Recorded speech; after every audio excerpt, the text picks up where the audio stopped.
नमस्कार मित्रों, स्वागत है आप सभी का आपके अपने चैनल में। मित्रों, जैसा कि आपको मालूम है, हम नेट जीआरएफ की तैयारी कर रहे हैं और साथ ही असिस्टेंट प्रोफेसर की भी यहाँ पे हम प्रिपरेशन कर रहे हैं। तो इस क्लास में हम आपके लिए 73 क्वेश्चन लाए हैं आपके नेट जीआरएफ के न्यू सिलेबस से, हिंदी कविता इकाई 5 से। ये 73 क्वेश्चन है जो हम यहाँ पे सॉल्व करेंगे। तो इन क्वेश्चन को आप ध्यान से पढ़िएगा, हो सकता है यहाँ से कोई क्वेश्चन बन जाए या फिर इससे रिलेटेड कोई फैक्ट आपको एग्जाम में भी देखने को मिल जाए। तो चलते हैं, स्टार्ट करेंगे आज की क्लास। और अगर आप इसकी पीडीएफ चाहते हैं तो हमारा फ्री टेलीग्राम ग्रुप ज्वाइन कर लीजिए, जहां पे आपको इसकी पीडीएफ मिल जाएगी। अगर आप न्यू हैं हमारे चैनल पे तो चैनल को सब्सक्राइब कर लीजिएगा। अगर आपको क्लास पसंद आए और हमारे पढ़ाने का तरीका अच्छा लगे तो अपने दोस्तों को भी हमारे साथ जोड़िए, जिससे वो लोग भी तैयारी कर सकें। और आपको बता दें कि ये क्लास इसलिए हम ला रहे हैं डेली, क्योंकि बहुत सारे फ्रेंड ऐसे होंगे जो नए होंगे, जिन्होंने सोचा होगा कि हम नई बुक लेंगे और पढ़ेंगे।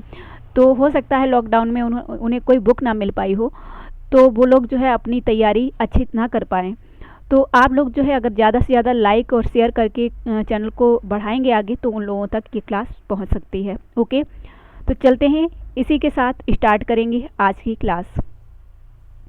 फर्स्ट क्वेश्चन हमारा है, भ्रमर गीत के माध्यम से सूर्य ने गोपियों द्वारा श्री कृष्ण के किस रूप की उपासना प्रतिपादित की है? और राइट आंसर बताते हुए चलेंगे। राइट आंसर है आपका सगुण रूप की। नेक्स्ट क्वेश्चन है, सुमेलित कीजिए। तो सुमेलित करना ही ये पंक्ति और उनके अलंकार दिए गए हैं। आए जोग सिखावन पाणे, ये है काकु बकरुक्ति। डायरेक्ट इस तरीके की पंक्तियां पूछ ली जाएंगी और उनसे पूछ लिया जाएगा कि कौन सा अलंकार है। जोग ठगौरी ब्रज न बिके है, रूपक अलंकार। प्रीति कर दीनी गरे छुरी, उपमा अलंकार। ऊधो मोई ब्रज बिसरत नाही, अनुप्रास अलंकार। तो बहुत ही महत्वपूर्ण क्वेश्चन है, नोट कर लीजिएगा। नेक्स्ट क्वेश्चन है आपका, ऊधो मोई ब्रज बिसरत नाही संवाद किस से संबंधित है? तो यहाँ पे इसका राइट आंसर आपका होगा कृष्ण का उद्धव से।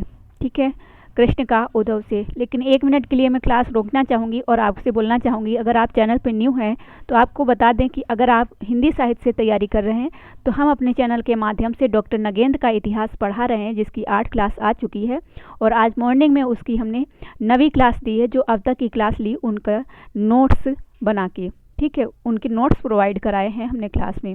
तो आप ज़रूर देखिए और उनसे अपना जो है सब्जेक्ट और मजबूत करिए। ओके, नेक्स्ट क्वेश्चन है हमारा, संदेशों देव की सो कहियो। पंक्ति में कौन किससे संदेश दे रहा है? तो ये यशोदा उद्धव को। ठीक है, नेक्स्ट है क्वेश्चन हमारा, गोकुल सवे गोपाल उपासी। पंक्ति के भाव साम्य पंक्ति है। तो यहाँ पे जो ए ऑप्शन है, मुक्ति मुक्ता का मोल ही कहाँ है, जब मोहन लापे मन मानक ही वार चुकी। तो गोकुल सवे गोपाल उपासी पंक्ति के भाव साम्य पंक्ति है। तो इसके भाव साम्य मतलब इसी के भाव से रिलेटेड दूसरी पंक्ति कौन सी है? तो ए ऑप्शन में दी गई है। नेक्स्ट क्वेश्चन है हमारा, सूर्य का प्रेम पक्ष लोक से न्यारा है, कथन किसका है? और ये कथन जो है बहुत ही महत्वपूर्ण होते हैं, इन्हें आप जरूर नोट करते जाइएगा। सूर्य का प्रेम पक्ष लोक से न्यारा है, आचार्य रामचंद्र शुक्ल ने कहा है। भ्रमर गीत की शुरुआत किस संवाद से होती है? तो कृष्ण उद्धव संवाद से। सी ऑप्शन राइट होगा। नेक्स्ट है, सूरदास का वात्सल्य वर्णन हिंदी साहित्य में अद्वितीय है, यह कथन किसने कहा है? तो डॉक्टर रामचंद्र शुक्ल जी ने। नेक्स्ट है आपका, उद्धव गोपियों को यह समझाने गोकुल गए थे, क्या समझाने गए थे? तो यहाँ पे आपका राइट आंसर होगा निर्गुण ब्रह्म की आराधना करें। नेक्स्ट क्वेश्चन है, संदेशो देव की सो कहियो में श्री कृष्ण के प्रति किसकी चिंता व्यक्त हुई है? तो यशोदा की। डी ऑप्शन राइट होगा। नेक्स्ट क्वेश्चन देखते हैं। क्वेश्चन है, सूर के काव्य में किस रस की प्रधानता है? तो सूर का जो काव्य है उसमें वात्सल्य रस की प्रधानता है। सूरदास किसके समकालीन थे? तो अकबर के समकालीन थे। नेक्स्ट है क्वेश्चन हमारा, सूरदास की अमर ख्याति का आधार है? तो सूर सागर जो है इनकी अमर ख्याति का आधार है। नेक्स्ट क्वेश्चन है हमारा, बिनु गोपाल वैरन भई कुंजे। पंक्ति में कौन सा अलंकार है? तो इसमें जो है आपका वियोग श्रृंगार होगा, वियोग रस होगा, सॉरी वियोग श्रृंगार बोल रही हूँ, वियोग रस होगा। नेक्स्ट है, सूरदास जी बार बार किसके चरणों की वंदना करते हैं? तो सूरदास जो हैं बार बार श्री कृष्ण के चरणों की वंदना करते हैं। नेक्स्ट है, उद्धव गोपियों का संवाद किस पुस्तक में है? तो उद्धव और गोपियों का संवाद जो है भ्रमर गीत में है, ये आप याद रखिएगा। नेक्स्ट क्वेश्चन है हमारा, माखन चोरी के संबंध में गोपी किसके पास सुलहाना लेकर गई थी? तो यहाँ पे आपको राइट आंसर बताना है, यशोदा के पास जाती हैं। नेक्स्ट है, सूर सागर के नायक कौन है? तो सूर सागर जो है उसके नायक श्री कृष्ण है। नेक्स्ट क्वेश्चन है, कथन है, इसे आप जरूर नोट कर लीजिएगा। कला की सहायता से हम लोग के विश्व रूपी जीवन को समझने का साधन प्राप्त करते हैं, कथन किसका है? जो कथन है ये डॉक्टर वासुदेव शरण अग्रवाल जी का है। नेक्स्ट क्वेश्चन है आपका, निम्नलिखित में से कौन सी कृति सूरदास की नहीं है? तो सूर सागर भी है, साहित्य लहरी भी है, सूर शतक भी है। साहित्य लहरी जो है दृष्टिकूट पदों पर और नायिका भेद जो है इसकी विषय वस्तु है। डी जो है ये तुलसीदास जी की रचना है, तो डी ऑप्शन आपका राइट होगा। नेक्स्ट क्वेश्चन है आपका, निम्नलिखित में से कौन सी एक कृति सूरदास की है? तो यहाँ पे जो है सूरदास की कौन सी है, इसमें आपका राइट आंसर होगा गोवर्धन लीला। बाकी इसमें जो है सूरदास की कोई रचना नहीं है। गीतावली और बरवेल रामायण जो है तुलसीदास जी की है। नेक्स्ट है क्वेश्चन आपका क्रम से लगाने के लिए, तो देखिए सूरदास हैं, कुंभनदास हैं, परमानंद दास हैं, कृष्णदास हैं। इनका समय यहाँ पे दिया गया है, आप इसे देख लें। इसमें आपको बता दें इनका समय जो है, यहाँ पे जो सूरदास हैं इनका जन्म हुआ है 1478, कुंभनदास 1468, परमानंद जो है इनका 1493 और कृष्णदास जो है इनका जन्म हुआ है 1496। तो सबसे पहले आते हैं कुंभनदास, यहाँ पे बी ऑप्शन आपका राइट हो जाएगा। ओके, 1468, 1474, 1478 होगा यहाँ पे, परमानंद 1493 और कृष्णदास 1496। नेक्स्ट क्वेश्चन है, अब यहाँ पे आपको स्थापना और तर्क के क्वेश्चन मिलेंगे, जिससे आप समझ सकते हैं कि स्थापना और तर्क के क्वेश्चन कैसे पूछे जाते हैं। तो यहाँ पे कथन है, सूर के राम काव्य की तुलना तुलसीदास के रामचरितमानस से नहीं की जा सकती है और रामचरितमानस राम कथाओं में सर्वश्रेष्ठ है। तो ये आर सही है, ए क्या सही है ये हमें देखना है। तो यहाँ पे ए आर दोनों ही सही हैं, ये ए और आर दोनों ही सही है, क्योंकि सूर के राम काव्य की तुलना तुलसीदास के रामचरितमानस से नहीं की जा सकती है। सूर के राम काव्य नहीं होगा, कृष्ण काव्य होगा। सूर के कृष्ण काव्य की तुलना तुलसीदास के रामचरितमानस से नहीं की जा सकती, क्योंकि इन्होंने वात्सल्य रस लिया है। नेक्स्ट है, सूर वात्सल्य कवि के हैं, तो सही है, वे एक कृष्ण मंदिर के पुजारी थे, दोनों ही सही हैं।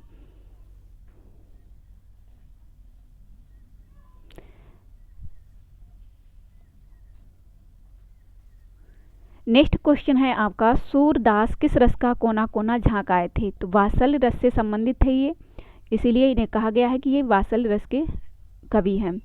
नेक्स्ट है क्वेश्चन, भ्रमर गीत में कौन सा रस प्रयुक्त हुआ है? तो वियोग जो श्रृंगार है ये इसमें प्रयुक्त किया गया है। नेक्स्ट क्वेश्चन है, सूरदास ने कृष्ण के किस रूप का चित्रण किया है? तो उपरोक्त में से कोई नहीं। ठीक है, यहाँ पे जो आपका यहाँ पे सूरदास जो है इन्होंने कृष्ण के जो है रूप को लिया है, लोक रंजन रूप को लिया है। नेक्स्ट है, साहित्य लहरी किस की विषय वस्तु क्या है? तो नायिका भेद है। नेक्स्ट क्वेश्चन है आपका, सही कालक्रम निर्धारित करना है। तो कबीर जो है इनका जन्म 1398 में हुआ है और सूर का 1478, तुलसीदास 1532 और जायसी जो है इनका जन्म हुआ है 1492। ओके, तो यहाँ पे जो है ए ऑप्शन आपका राइट हो जाएगा, क्योंकि कबीर जो है सबसे पहले आएंगे, फिर 1478, 1532 और फिर जायसी आएंगे। नेक्स्ट क्वेश्चन है हमारा, सही कालक्रम देखना है। तो यहाँ पे रामानुजाचार्य सबसे पहले आएंगे, फिर राघवानंद, फिर रामानंद और फिर तुलसीदास। तो बी ऑप्शन हमारा राइट हो जाएगा। नेक्स्ट क्वेश्चन है हमारा, रामचरितमानस की रचना आचार्य शुक्ल के अनुसार कितने समय में की गई है? तो ये 2 वर्ष 7 माह में इसकी रचना की गई है।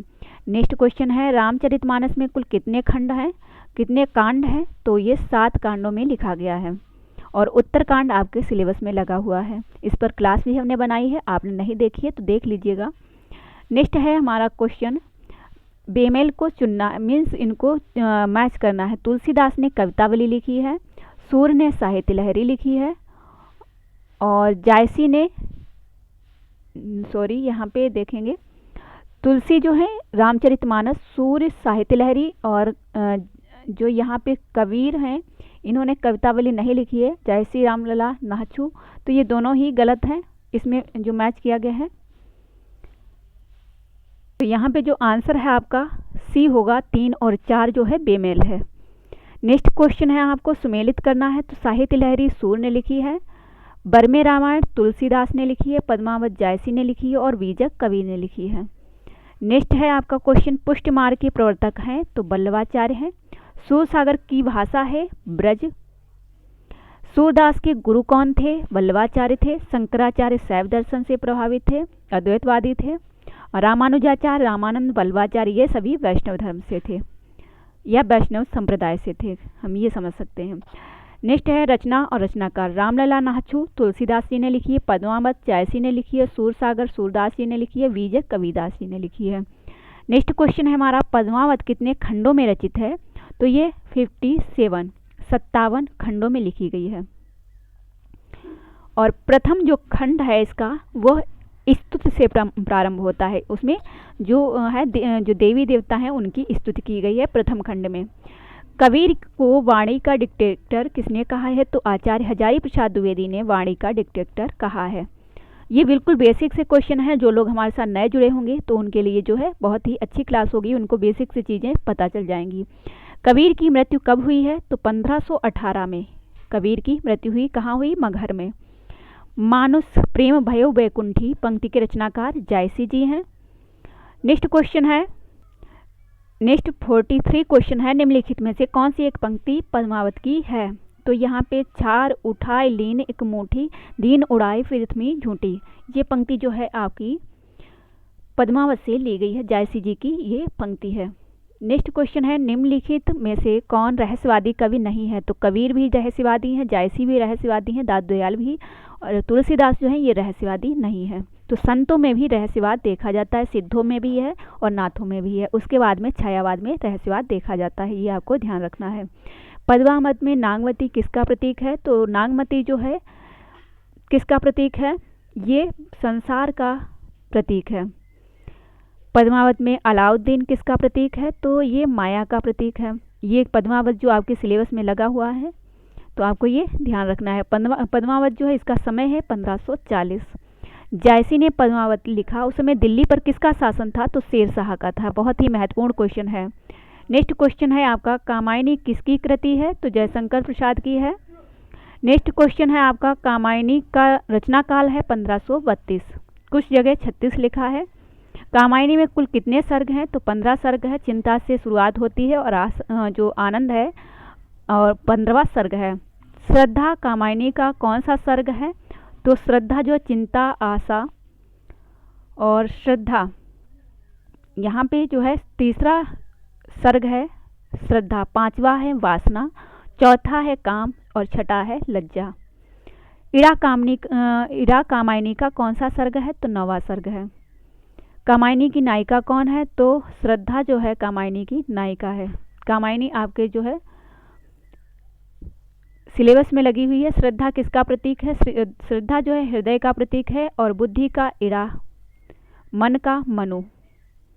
कौन हो तुम बसंत के दूत पंक्ति की किस कविता से है? कौन हो तुम बसंत के दूत, तो ये प्रसाद की है कामायनी से। जो श्रद्धा है वह ये बात मनु से कहती है, कौन हो तुम बसंत के दूत।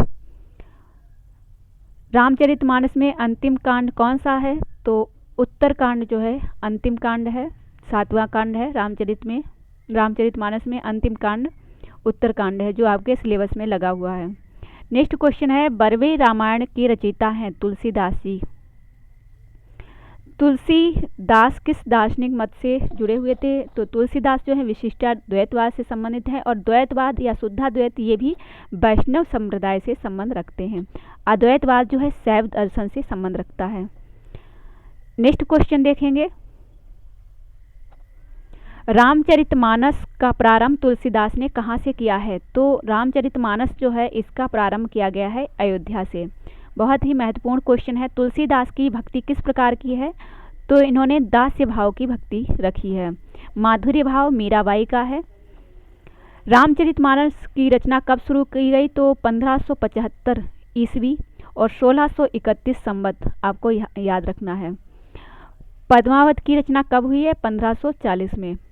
पद्मावत किस भाषा में लिखा गया है? तो अवधी भाषा में लिखा गया है और जायसी के द्वारा लिखा गया है। पद्मावत में पद्मावती किसका प्रतीक है? तो ये हृदय का प्रतीक है। साखी किसकी रचना है? तो ये कबीर की रचना है। धर्मदास किसके शिष्य थे? तो ये कबीर के शिष्य थे। तपस्वी क्यों इतना हो क्लांत, पंक्ति कौन किससे कहता है? तो ये श्रद्धा मनु से कहती है। और इसी टाइप के क्वेश्चन आपके एग्जाम में पूछे जाते हैं। इड़ा को प्रसाद जी ने किसका प्रतीक माना है? तो बुद्धि का माना है। जीवन निशीथ की अंधकार, पंक्ति में कौन सा अलंकार है? जो कामायनी है उसमें ये पंक्ति दी गई है। जीवन निशीथ के अंधकार, पंक्ति में कौन सा अलंकार पूछा गया है? तो ये रूपक अलंकार है इसमें। नेक्स्ट क्वेश्चन है आपका, किस दर्शन के अनुसार जीव को 5 कंचुक आवृत किए रहते हैं? तो ये है प्रत्यभिज्ञा दर्शन, जो आपके कामायनी में लिखा गया दिया गया है। प्रत्यभिज्ञा दर्शन प्रसाद ने इसका आधार लिया है कामायनी में। तो किस दर्शन के अनुसार जीव को 5 कंचुक आवृत किए गए हैं? तो प्रत्यभिज्ञा दर्शन जो है संबंधित है। नेक्स्ट है, राम की शक्ति पूजा की रचना कब हुई है? तो 1535 में प्रकाशित हुई है और ये जो है निराला जी की रचना है। एक लंबी कविता है। नेक्स्ट क्वेश्चन है,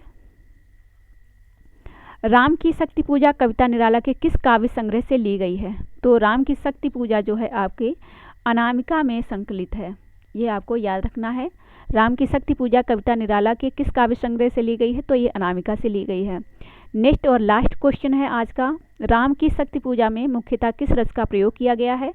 तो इसमें वीर रस का प्रयोग किया गया है। और फ्रेंड हम आपको बता दें ये लास्ट क्वेश्चन था, लेकिन अभी आपको लगभग 120 क्वेश्चन और हम कराएंगे हिंदी कविता से।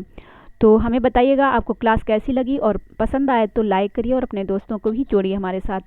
दूसरा आपको बता दें, अगर आप हमारी यूट्यूब चैनल देखते हैं हमारा, अगर आप कंप्लीट कोर्स लेना चाहते हैं पीडीएफ में, क्योंकि बहुत सारे लोग जो है यूट्यूब चैनल तो देखते हैं लेकिन उसके साथ साथ वह कंप्लीट कोर्स से या पीडीएफ से पढ़ना चाहते हैं। तो अगर आप लेना चाहते हैं जिसमें आपको कंप्लीट कोर्स मिलेगा और जिस टाइप से ये क्वेश्चन है इसी टाइप से नहीं, आपको इससे सिलेक्टेड क्वेश्चन मिलेंगे जो आपको एग्ज़ाम में देखने को मिलेंगे। तो इसलिए अगर आप ज्वाइन करना चाहते हैं हमारा ग्रुप तो आप हमसे कांटेक्ट कर सकते हैं। नंबर यहाँ पे हम एक बार बता देंगे, 9076657508।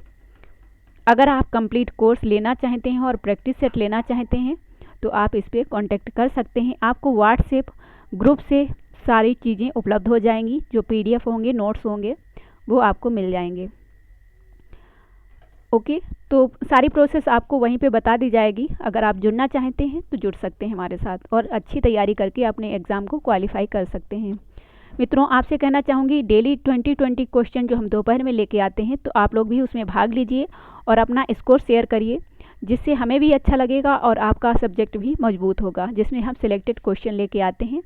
तो अगर आप पहली बार चैनल से जुड़े हैं तो मैंने आपको बता दिया है, कल से दोपहर लगभग 1 से 2:30 बजे तक या 3 बजे तक आपको क्लास मिलती है, क्योंकि नेटवर्क प्रॉब्लम से हो सकता है लेट में पहुंचे, तो 1 से 3 बजे तक आपको ये क्लास मिलती है 20 क्वेश्चन की। तो आप भी उसमें भाग लीजिए और अपना स्कोर शेयर करिए। ओके, तो एंड करेंगे इस क्लास को यहीं पे, मिलेंगे नेक्स्ट क्लास में। तब तक लिए जय हिंद, जय भारत।